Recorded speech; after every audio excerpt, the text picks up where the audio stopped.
Yo, blood. Hello? Yo. Yo, what's up, blood? Yo, blood. What the fuck you doing? Ain't shit in fucking mall. Trying to get some peace from my fucking phone. I mean, from my car. You trying to do what? Trying to get this peace from my car. For the music. Yo, I seen this nigga. I seen that interview this morning. Your man is crazy, man. I know nigga is wild crazy, blood. Woke up this morning, blood. You know I be sleeping. I woke up, I seen that shit, blood. I said, oh man, son. I said, why is this kid doing this, man? Why is this kid like who's in this kid's ear, Scrap? Like who's like making him talk? He talking fucking nobody. Blood, bugging right now. Blood, the nigga gotta be on drugs. Homie, nigga said fuck Tr3yway. He said fuck Tr3yway, bum ass niggas, dirty ass niggas. He said what Apple Store? Huh? Apple Store? Hello? What you said? He said fuck Tr3yway, niggas, some bum ass niggas. Niggas is dirty niggas. Niggas is thieves. Like, ain't no Tr3yway. Like, ain't no more Tr3yway, nigga. Like, I made that shit. What? Like, yo, what the fuck? Like, well, your shit done. I said, I gotta call this nigga. Hey, man, I need some type of like, this kid is crazy, homie. Like, Shotti all the way lost it, homie. I don't know what kind of pills he taking or what he on, Scrap, but the kid losing it, homie. Yeah, he gonna give us something. He being real disrespectful, homie. Like, facts. My niggas done. My niggas took their soul out and put it on a hanger and hung it up in the closet for you, son. Yeah. What are you talking about? You fuck niggas, boy. That's how you feel? Like, you don't even feel like you can pull up on niggas and have a conversation? You gonna go social media with it? Yeah, he gonna get what he looking for. I'm telling you, bro. He gonna get what he just I feel kind of depressed right now. I feel like so what a nigga go like, homie, I ain't with the God giving, God take away. What son, nobody can't take none away. That's how. That's what you got to keep.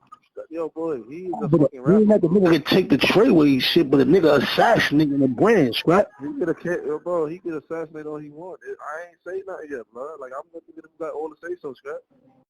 I'm telling niggas like Powell, once I'm waiting to see everything he got to say, let that shit go, and then that's it. You know what I'm saying? Say what? Hear what he got to say, and then I'm gonna start firing on everything. Like, nigga, I got all of that, nigga. Like, come on, bro. Yeah, man. Well, make sure you call me for the activities and festivities. Yeah, that's Monday. We gonna on Monday. TMZ already got they got some shit set up for me. So Monday they want to film. I'm gonna have everybody, me, you, Crippy, homies, everybody on camera. We in the room smoking regular shit. Like, you know what I'm saying? Yeah, I'm coming. I'm gonna be there for that.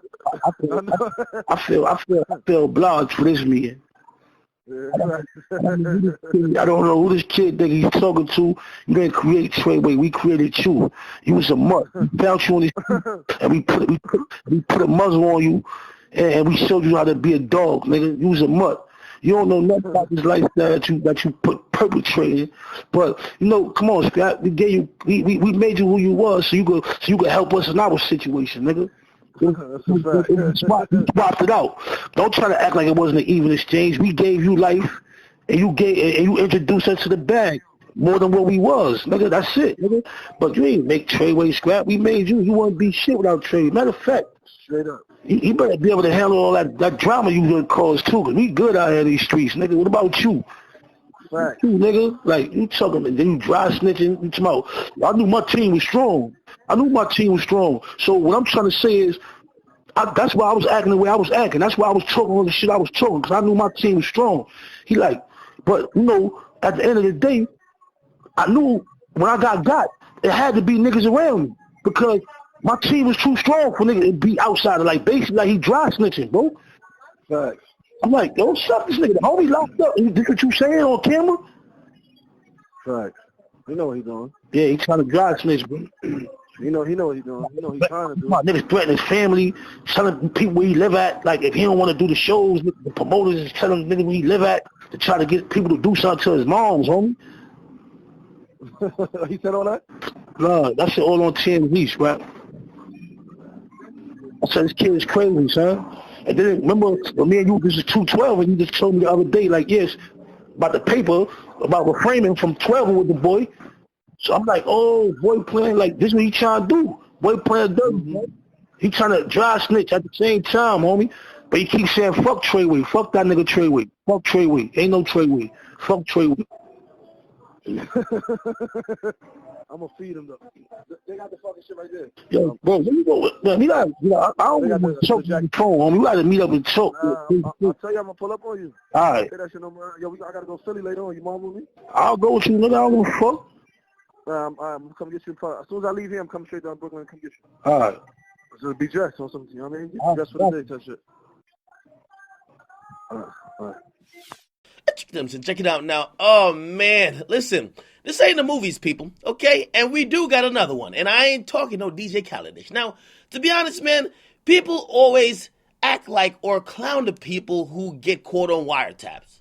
Yet, they think if they do simple things like change their phone numbers every week, get a quote-unquote burner phone, that the cops can't get them. In reality, with technology, we move so fast, and getting a warrant for a wiretap is so damn easy that, to be honest, if you change your number and got a new phone, if you call somebody else that might also be under investigation, you might as well not have done anything in the beginning. The cops are still going to find your line because you're calling the same people. Why change your phone and your number to call the same mother effing people? Now, Shotti and Mel Murder. Now, this is another recording, a wiretap of their conversation. If you don't know by now, clearly Mel Murder's phone was tapped, okay? You can kind of tell whose phone is tapped when you're hearing them crystal clear.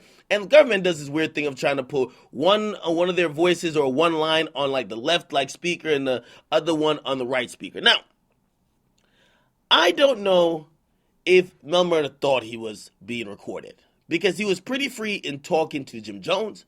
And he seems pretty free in talking to Shotti. Now, I got to give Shotti some credit because Shotti I think Shotti was playing dumb, honestly. I think he was playing dumb. I don't think he never heard of this interview. By the way, they were reacting to this Breakfast Club interview by 6ix9ine, the last one before he got locked up, which was like 2 days before he got locked up, right? Pretty much, they were reacting to that. And if you hear Shotti, he acts like he almost never seen it. He's doing a lot of giggling. He's not making any real comments. He's not making any threats. He's just doing like commentary. And the worst thing he probably even said was, I'm going to feed him. Okay? Now, what that term means, I don't know too well. Maybe some of the gangsters in the goddamn comment section can help me out. But pretty much he kept it pretty light. Like, yo, word, he said that. And if you ask me, Shotti was talking really careful, and he was talking like somebody who knows the feds or the cops might be onto them, and possibly talking over a cell phone, saying all type of wild stuff is clearly out of bounds. Either that or he still had genuine love for 6ix9ine, so while others may have been mad at him and just wishing harm on him and saying, yo, we got to do this to him, do that to him, Shotti wasn't all the way on board yet. That's what, if you ask me.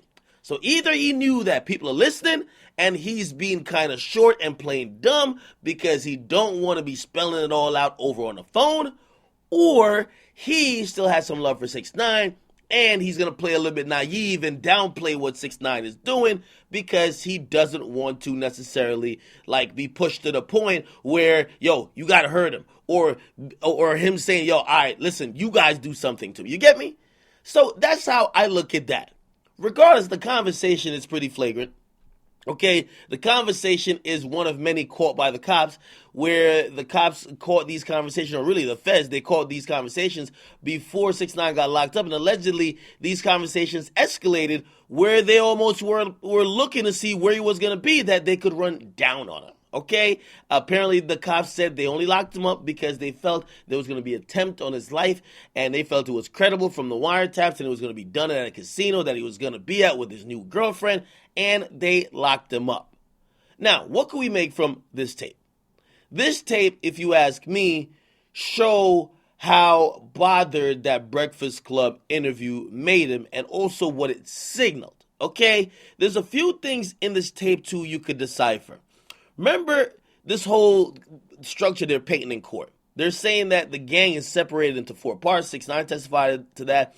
They're also saying that people are beefing with each other within the same gang.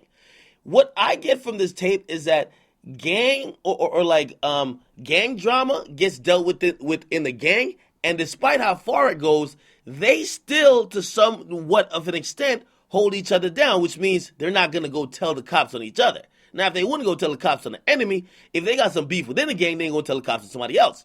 Because I hear Mel Murder, who is commenting on 6ix9ine, commenting on the Breakfast Club interview about his kidnappers getting caught. Keep in mind, the kidnappers is beefing with Shotti, and apparently they robbed another individual in the gang. Mel Murder basically says on the tape, he says, yo, he's talking about the homies that just got booked, and he basically dry snitching on them. Now, keep in mind, yeah, they allegedly kidnapped 6ix9ine. They allegedly may have planned or tried to harm him even more. But the mere fact he was talking about it on an interview and kind of alluding to, yo, I ain't with those dudes no more. It was those dudes who did it to me. They're looking at it as he is basically flipping and he's like dry snitching on them.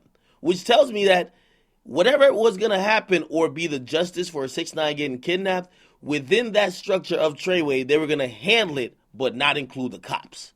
Okay? So it's very interesting how you look at this whole tape, but a few moments stuck out to me. I never saw much of Shotti really saying much. Mel Murder, he's pretty vocal. And again, you then have to question, when everybody's watching all these gangster movies and love watching these gangster movies, how the heck do y'all watch all of this stuff? And a lot of these gangster movies are old, from like the 90s, the early 2000s. And one of the pretty much golden rules is you never talk on the phone. And it took until like 6 minutes or so, or like around 5, for somebody to say, bro, yo, let's meet up in person. Come on, man. Come on. I'm just saying, it's kind of flagrant that this even exists at all. All right? Get in the comment box what you guys like them, subscribe what you guys think about this audio recording. It's pretty damning stuff. However, again, Shotti is already pled guilty, and Mel Murder pled guilty. This has to do with really Nuke and Harv. Not too sure how much it has to do with them, but it kind of shows that, hey, there was ongoing turmoil with the whole gang. All right? Get in the comment box what you guys like them, subscribe to Akademiks. What y'all think about this whole thing, man?